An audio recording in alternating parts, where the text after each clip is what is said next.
The crowds have long gone from Pennyland Amusement Park.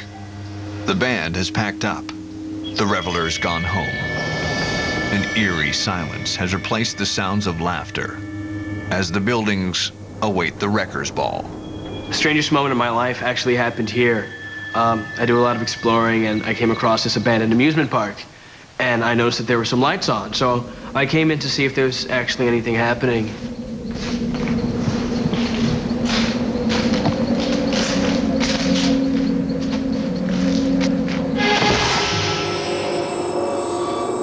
This girl appears, and she's smashed against this window, and her face is cut up, and she's bleeding.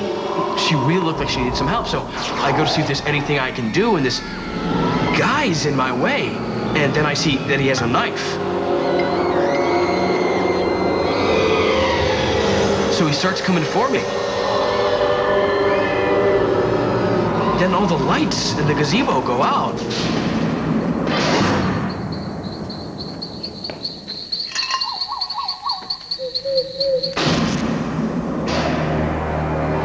The lights come back on, and the guy and the girl are gone.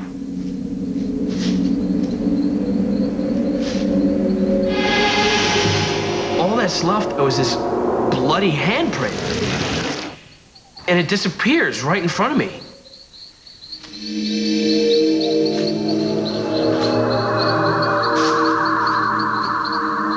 It really was the strangest moment of my life.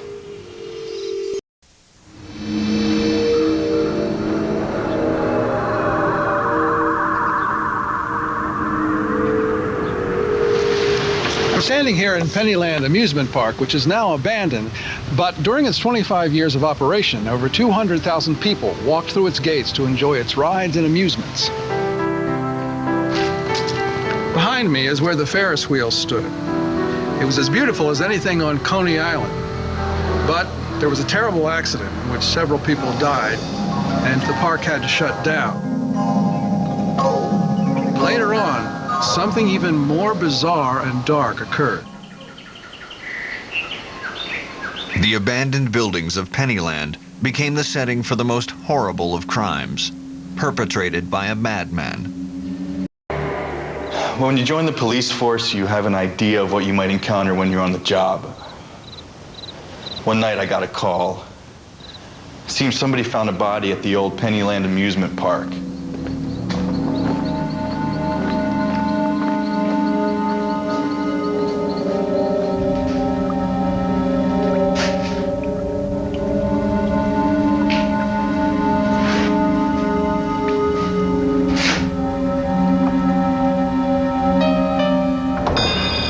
I searched, and I found the body.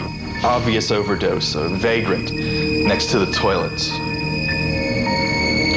Now, when a body's found, we generally do a routine search of the grounds, and in the car in a wagon. That's exactly what I did. Only when I looked under the old Ferris wheel,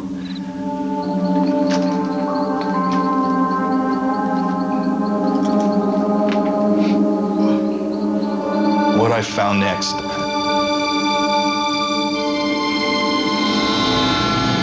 I found two more bodies. The smell. Those young girls. No amount of training could have ever prepared me for what I saw that night. I still can't get it out of my head. That was my last night on the force. I just can't bear to see anything like that again. How could someone be capable of that?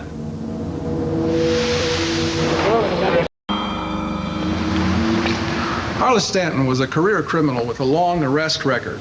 Unfortunately, he was also schizophrenic. But as long as he took his medication, he was okay. After he was released from the state prison, he took up residence here in the abandoned park. Unfortunately, he also went off his medication.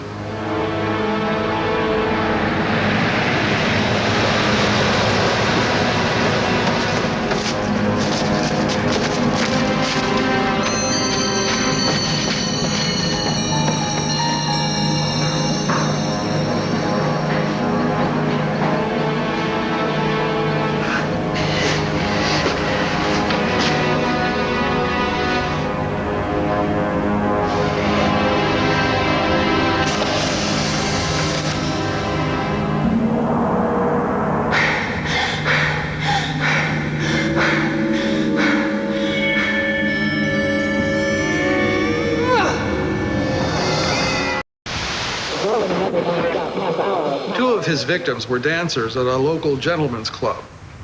One of the dancers danced under the name of Angel. She was also a former ballet dancer, and for some reason she caught the public's eye.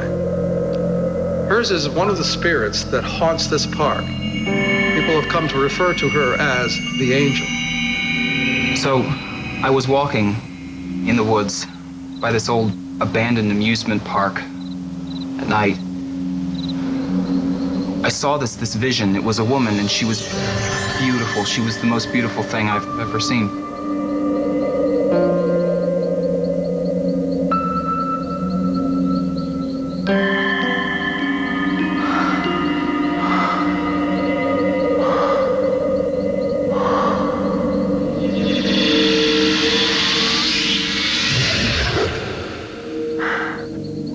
She vanished. She just completely disappeared.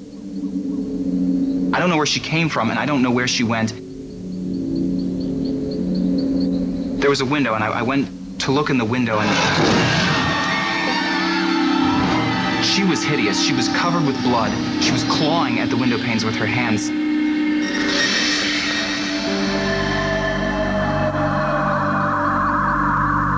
And then she disappeared.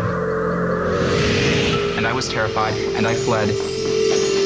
And I've never seen anything like it, and I've never heard of anything like it, and that's what happened. The police found blood, hair, and tissue samples in the room behind me, which led them to believe that this is where the murders took place. The killings were slow, brutal, and of a ritualistic nature. The police only found 2 bodies here, but they did find other blood, hair, and tissue samples, which led them to believe that as many as 10 people may have been brought here as victims.